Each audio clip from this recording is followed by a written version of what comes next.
ညီကိုရအားလုံးပဲမင်္ဂလာပါဗျာနော်ကျွန်တော်ထုံးစံတိုင်းဘောလုံးပွဲတင်ဆက်ပေးနေတဲ့ Jason Sport Channel ကနေပြန်လည်ကြိုဆိုလိုက်တယ်ဗျာနော်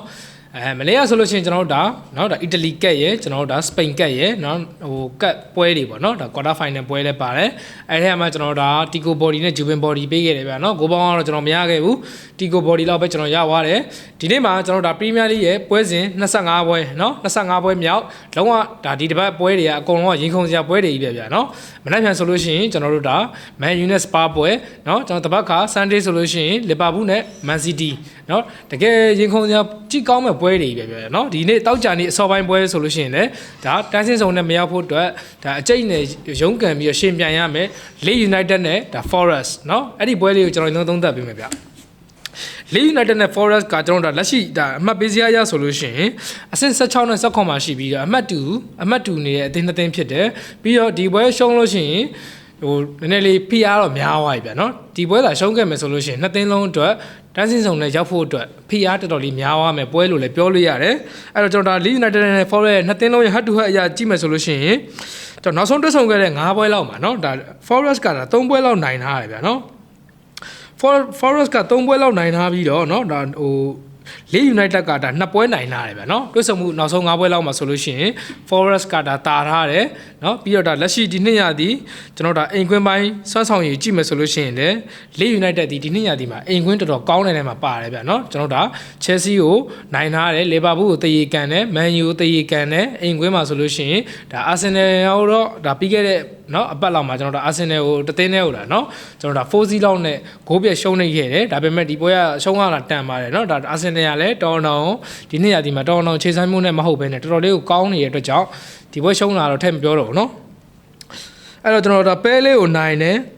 เนาะခုနပြောခဲ့သလိုပဲအသင်းကြီးတော်တော်များများကိုဒါဒုက္ခပေးပြီးတော့အိမ်ကွင်းမှာဒါရှင်ပြန်ကစားထားတဲ့အသင်းဖြစ်တယ်ဗျာเนาะပြောရမှာဆိုရင်အိမ်ကွင်းဖောင်တော်တော်ကောင်းနေတယ်မှာပါတယ်ဒါ Forest ကိုကျွန်တော်ပြန်ကြည့်မယ်ဆိုလို့ရှိရင် Forest ကเนาะကျွန်တော်ဒါအဝေးကွင်းမှာဆိုရင် Forest က Fulham ကိုရှုံးတယ်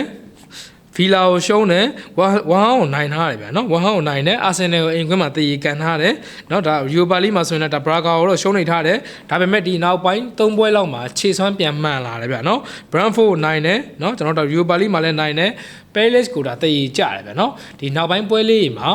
ဟိုခြေစွမ်းပြန်ကောင်းလာတာတွေ့ရတယ်ပြီးတော့ဒီမနက်ဖွင့်ထားတဲ့ဈေးတန်းကလည်းကျွန်တော်တို့ဒါ Leeds United က level 55ပြားเนาะဟိုတရေတဝက်ရှုံးဖြစ်တယ်ပြီးတော့ဂိုးပေါင်းကကျွန်တော်တို့နှလုံးကိုဒါ60နီးပါးလောက်ရှုံးမဲ့ပုံစံမျိုးဖြစ်တယ်ဗျာเนาะအဲ့တော့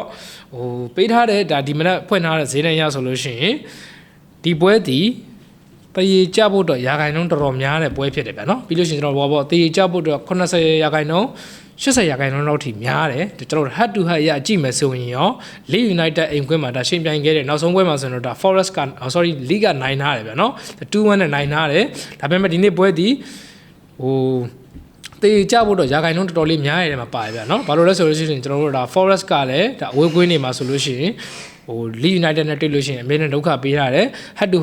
head မှာဆိုလို့ရှိရင်လည်းနောက်ဆုံး5ပွဲမှာဒါ Forest ကလုံးဝအသာစီးရထားတယ်ဗျာเนาะအဲ့တော့ဒီနေ့ပေးထားတဲ့ဈေးတန်းအရဆိုလို့ရှိရင်လည်းတရေကြဖို့တော့ရာခိုင်နှုန်းများတဲ့ပွဲဖြစ်တယ်ဗျာเนาะအဲ့တော့ကျွန်တော်ကတော့အဝေးကွင်းဖြစ်တယ်เนาะဒါ Forest Body ကိုပဲကျွန်တော်ကြိုက်တယ်ပြီးလို့ရှိရင်ဂိုးပေါင်းကနှလုံးကိုကျွန်တော်ဒါပြား60ရှုံးဆိုတော့เนาะနှလုံးပြား60ရှုံးဆိုတော့တကယ်လို့ဒါသေကြခဲ့မယ်ဆိုလို့ရှိရင်ဂိုးအဖို့များတယ်เนาะဟို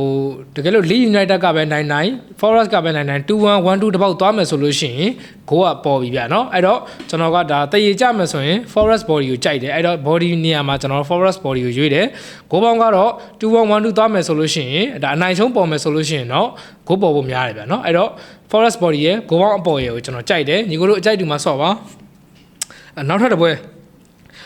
ဲကကျွန်တော်ဒါပြင်သစ်လီเนาะပြင်သစ်လီဂူ1ပေါ့เนาะဒါဟိုပေါ့ match နဲ့ကျွန်တော်ဒါ line လီနဲ့ပွဲစဉ်ဖြစ်တယ်ဗျာเนาะဒီပွဲလေးကိုတော့ကျွန်တော်ဒါကြေးကြိုက်လို့ရောပြီးလို့ရှိရင်ကစားလို့ကောင်းမယ်ထင်လို့ကျွန်တော်ရွေးလိုက်တယ်ဗျာเนาะအဲ့တော့ဒါလက်ရှိနှစ်သင်းလုံးရဲ့ဒါအမှတ်ပေးစရာကြည့်မယ်ဆိုရင် line လီတီကျွန်တော်တို့အဆင့်5မှာရှိတယ် match တီတိုင်းစင်းစုံဟိုးအောင်ဆုံးအဆင့်18မှာရှိရဗျာเนาะအဲ့တော့ဒီနေ့ပေးထားတဲ့ဈေးတန်းကဒီမနက်ဖွင့်ထားတဲ့ဈေးတန်းက line လီကနေတစ်လုံးသွင်းရင်ကျွန်တော်တို့ဒါ15ပြားလောက်စားမယ်ဈေးတန်းမျိုးဖြစ်တယ်ဗျာเนาะအဆင့်9နေရာအသင်းကနေပြီးတော့အဆင့်ဟိုးအောက်ဆုံးကအသင်းကိုတစ်လုံးသွင်းတာနဲ့15ပြားစားရပြီဆိုတော့ဒီပွဲဒီတေကြဖို့အတွက်ပို့ပြီးတော့အရာခိုင်နှုန်းပိုများတယ်အောက်ကြီးအောက်ဘယ်လိုပြောရမလဲကျွန်တော်တို့ပါပေါ့အောက်သင်း အောင်ဖို့အတွက်လည်းများရတယ်ဗျာနော် chance များတယ်ပေးထားတဲ့ဈေးတိုင်းကဒါပေမဲ့ဘောလုံးပွဲဆိုတာတော့ဘောလုံးကအလုံးကြီးဗျာနော်ပြောလို့တော့မရဘူးဒါကိုကြိုက်တဲ့အသင်းကိုရွေးထိုးပါနော်ပြောလို့တော့မရဘူးဒါပေမဲ့ကျွန်တော်ဒါသုံးသက်ပုံလေးကိုဒါမျှဝေပေးတာပေါ့ဒါ must ကွင်းမှာဆိုလို့ရှိရင်ကျွန်တော်တို့ကဒါ line လီကနော် must ကွင်းမှာဆိုလို့ရှိရင်ဒါနောက်ဆုံးတွဲဆုံမှု must အိမ်ကွင်းမှာ3ပွဲတွဲဆုံခဲ့တဲ့နေရာမှာဆိုလို့ရှိရင် line လီကဒါ2ပွဲနိုင်ထားပြီးတော့တပွဲတည်ကစားထားတယ်ဗျာနော်အဲ့တော့ဒီနေ့ပေးထားတဲ့ဈေးတန်းရဆိုလို့ရှိရင်လည်းတည်ကြနိုင်ခြင်းများသလိုဟို line လီကတ်နိုင်သွားဖို့လည်းများတယ်ဗျာနော်အဲ့တော့ must ရဲ့ဒါအိမ်ကွင်းဆွမ်းဆောင်ရည်ကိုကျွန်တော်ကြည့်မယ်ဆိုလို့ရှိရင် must က line နဲ့ပွဲမှာ2-5နဲ့ရှုံးပြီးတော့ဂိုးပေါ်ထားတယ်နော်ကျွန်တော်ဒါပွဲတော်တော်များများမှာဂိုးပေါ်ထားတယ်ဗျာနော်ဒါပေမဲ့ PSG လို့အသင်းမျိုးတော့မှတကိုးတန်းကတ်ပြီးတော့2-3လောက်နဲ့ပဲကတ်ရှုံးထားတာဗျာနော်အိမ်ကွင်းနေမှာဆိုလို့ရှိရင်တန်းစင်းစုံနဲ့ရောက်နေရဆိုပေမဲ့ပြန်ပြီးတော့ဂိုးပြန်ရနိုင်ခြင်းများတယ်ဗျာနော်အဲ့တော့ဒီပွဲကိုကျွန်တော်အဓိကပေးချင်တာဂိုးပေါင်းပေးချင်တာနော်line လီကလည်းကျွန်တော်တို့ဒါဒီနောက်ပိုင်းပွဲတွေမှာဆိုလို့ရှိရင်အဝေးကွင်းပိုင်းတွေမှာတော်တော်လေးအားနည်းလာတာတွေ့ရတယ်ဗျာနော် line လီကအဝေးကွင်းပိုင်းတွေမှာအားနည်းလာတယ် PSG ကို 3-0 နဲ့ရှုံးတယ် Celta Vigo ကို 2-1 နဲ့ရှုံးတယ်နော်ပြီးရင်ကျွန်တော်တို့ဒါ line ယွန်ကိုလည်းရှုံးထားတယ်ဒီနောက်ပိုင်းပွဲတွေမှာ line လီကနည်းနည်းလေးအခြေအနေလေးဆိုးတဲ့ထဲမှာပါလာတယ်ဗျအဲ့ဒါကြောင့်မလို့ဒီနေ့ပွဲဒီတရေကြဖို့တော့ရာခိုင်နှုန်းများနိုင်သလိုနော် line လီတကယ်လို့နိုင်ခဲ့မယ်ဆိုရင်တော့မှတကိုးလောက်နဲ့ပဲကတ်နိုင်ဖို့များတယ်ဗျာနော် head to head မှာတော့ဒါတာထားတယ်ဆိုပေမဲ့နော်ဒီမနေ့ပေးထားတဲ့ဈေးတန်းကတစ်လုံး15ပြားစားဆိုတော့ကျွန်တော်ကတော့ဟိုတရေသုံးမဟုတ် line လီကတ်နိုင်လောက်မယ်လို့ပဲကျွန်တော်ထင်တယ်အဲ့တော့ line လီ body ကိုကျွန်တော်ပိုကြိုက်တယ်ဂိုးပေါင်းကတော့ကျွန်တော်တို့ဒါ3လုံး60စားဆိုတော့နော်နှစ်သင်းလုံးကဒါလက်ရှိမှာဂိုးပေါ်ထားတဲ့အသင်းတွေဖြစ်တယ် match ကလည်းအိမ်ကွင်းမှာဆိုလို့ရှိရင်ဂိုးပေါ်တာများတယ်ဗျာနော်အနည်းဆုံးဒါဒီပွဲက2-1 2-2 3-2အဲ့တဘောလောက်တော့သွားမယ်လို့ကျွန်တော်ထင်တယ်အဲ့တော့ line body ရဲ့ဂိုးပေါင်းအပေါ်ကိုကြိုက်တယ်နော်အကြိုက်တူမှာဆော့ပါဟို